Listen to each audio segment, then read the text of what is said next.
ও আল্লাহ। আমার মেয়ে তো ডিপ্রেশনে চলে গেছিল, আস্তে আস্তে মানসিক রোগ এরকম হয়ে যাবে, ও বাথরুমে যায় কাঁদতো। আমি তোমাকে আর কত বলবো, আমাকে তো সারাক্ষণই কষ্ট দেয়, সারাক্ষণ আমার হাতে খামচি আসে, আমি আর ব্যথা সহ্য করতে পারি না। ও খালি কাঁদতো, ওই বাথরুম থেকে মুখ ধুয়ে আসতো, কিন্তু আমারে 10 বার কষ্ট হইলে একবার বলতো, বলতো না। আমরা সবাই ডিপ্রেশনে চলে গেছিলাম। আমরা 4 জন মানুষ 3 মাস সারাদিন সারা রাত 24 ঘন্টা তাকায় থাকতাম, 1 মিনিট ঘুমাইতাম না।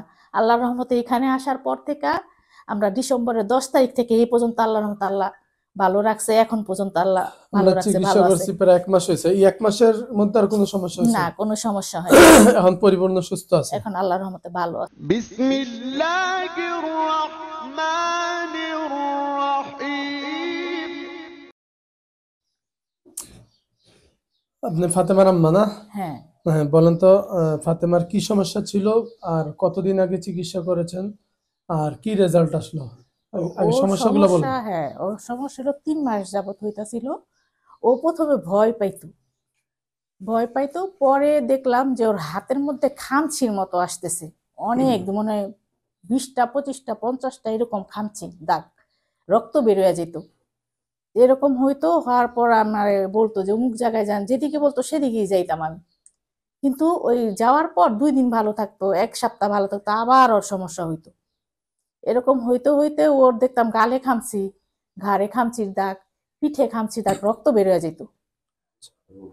তারপরে ওরে বলতো যে কোনো জায়গায় তোর মা গেলে কোনো কাজ হইব না, তোরে বাঁচাইতে পারবো না, আমি তোরে ঠিকই নিয়ে যাবো, তোর সময় শেষ, তুই আর বাঁচবি না, তোরে বলি মানে দিমু। জীবনের হুমকি দিত? হ্যাঁ, ও বলতো তো তোরে বলি দিমু, তোর আর সময় নাই, এগুলি বলতো। দিনে এমনও দিন যেত যে 8 বার খামচির দাগ আসতো ওর শরীরের মধ্যে, অনেক খামচির দাগ। রাত দিন 24 ঘন্টা, আমরা 3 মাস রাত দিন 24 ঘন্টা তাকায় থাকতাম, ঘরে 4 জন মানুষই, সবাই কান্নাকাটি করতো ওর কষ্ট দেখে। পরে কি হইলো, হাতের মধ্যে অসংখ্য সুইয়ের খোঁচার দাগ আসতো, হাত ঝিমঝিম করতো, হাত ঠান্ডা হয়ে যেত আর ব্যথা করতো।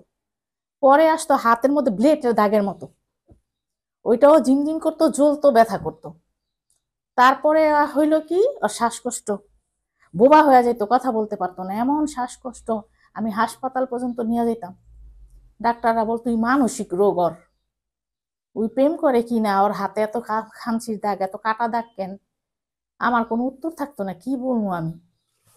অনেক কষ্ট করতো, অনেক প্রথম কষ্ট। খামসি থেকে শুরু হইতো, খামচি কাটার থেকে, দাগ। হ্যাঁ, কাটা তারপর দাগ। আস্তে আস্তে সিমটম গুলো তারপর পরিবর্তন হইতো। হ্যাঁ, একদিন মুখের মধ্যে কি জানি, ঘুমের মধ্যে 2:30টার দিকে পানি দিল, অর্ধেক চেহারা পুরার মতো হয়ে গেল লাল, 3 দিন পর্যন্ত জ্বলতো আর ব্যথা করতো। এক সাইড, এক সাইড, এক আরেক সাইড, সাইড ঠিক আছে। আরেক সাইড ঠিক থাকে, এভাবে শুইছিল তো, এই সাইডটাতেই পানি পড়ছে।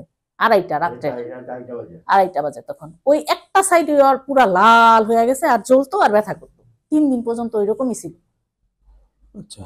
এইরকম আর কি প্রতিদিন আর কি হইতোই। আবার হাত কাটছে, হাত কাটতো, আর হাত মুচড়া মাটিতে ফালায় রাখতো ওরে। তো এগুলার জন্য পরে কি চেষ্টা করলেন এই 3 মাস? এই 3 মাস অনেক হুজুরের কাছে, অনেক বাসায় গেছি আমি, অনেক টাকা পয়সা খরচ করছি, কোনো কাজ হয়নি। ওই যে যায় আসলে 2 দিন ভালো কি থাকতো, বলে তারা?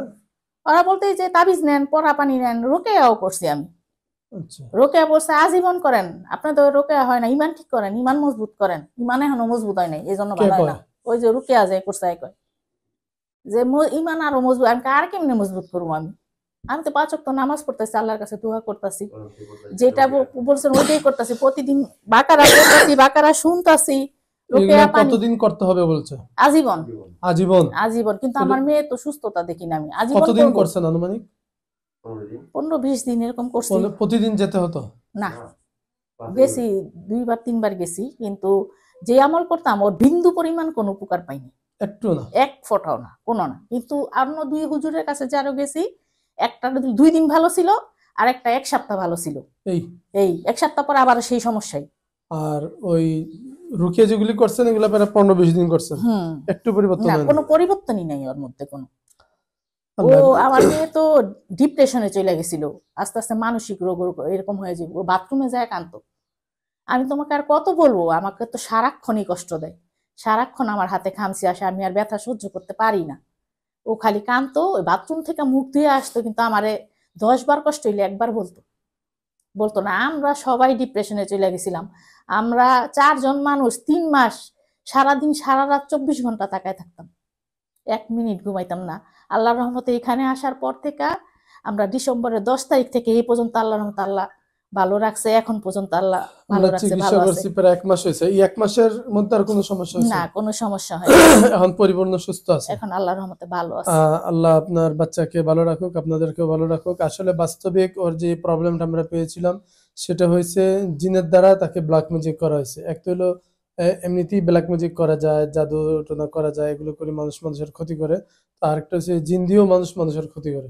তো আপনাদের যেই প্রবলেমটা ছিল আপনার মেয়ের, এটা হলো জিনের মাধ্যমে তাকে ক্ষতি করা হয়েছে এবং জাদুর প্রভাবগুলা আস্তে আস্তে আপনাদের পরিবারের মধ্যে ওগুলা ছড়ায় গেছে।